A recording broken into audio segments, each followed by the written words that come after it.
여성 민원인에게 금품을 받고 부적절한 관계를 맺은 혐의로 재판에 넘겨진 김진아 양양군수.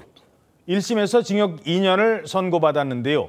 그런데 재판부 판결에 불복해서 항소를 했다고요? 네, 그렇습니다. 김진아 양양군수는요, 여성 민원인 A씨로부터 민원 해결을 대가로 금품을 받고 성관계를 통한 성적 이익을 수수한 혐의를 받는데요. 그리고 또 이 민원인 앞에서 바지를 내리는 등 부적절한 행동을 한 혐의도 받고 있습니다. 1심 재판부는 지난달 이 김 군수에게 양양군 전체 공무원의 직무에 관한 공정성과 투명성에 관한 심각한 불신을 초래했다면서 금품 수수와 성적 이익 수수를 인정해서 징역 2년에 벌금 1,000만 원을 선고했는데요. 그런데 김 군수가 어제 항소장을 제출했습니다. 이 항소의 이유는 사실 오인과 법리 오해, 양형 부당 등으로 전해집니다. 예. 근데 1심 재판부에서 이런 판결이 나왔어요. 실형을 내리면서 안마의자를 몰수하게 됐거든요. 안마의자는 또 뭡니까? 여성 민원인은 민원 해결을 위해서 현금 2천만 원과 고가의 안마의자를 건넸다고 주장한 바 있습니다. 그러면서 안마의자를 제공하는 과정에서 김 군수로부터 받은 배송 설치 안내 문자 메시지를 공개하기도 했는데, 이에 대해 김 군수는 언론 취재를 앞두고 아내에게 안마의자 출처에 관해 물어봐서 민원인이 선물한 사실을 그때 알았다면서 아내가 A씨에게서 안마의자를 받았다는 사실을 몰랐다고 주장했습니다.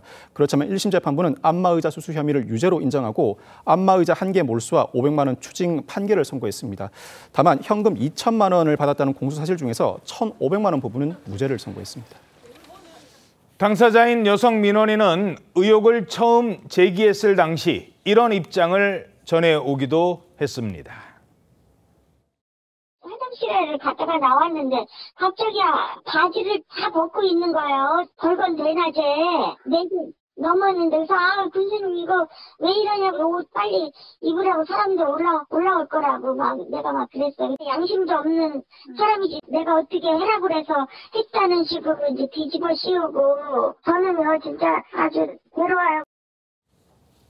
자, 바지를 내렸다. 정말 말로 전하기도 어려운 이런 상황이었는데, 여기에 대해서 김진아 양양군수, 우리는 연인 관계였습니다, 이런 주장을 했어요.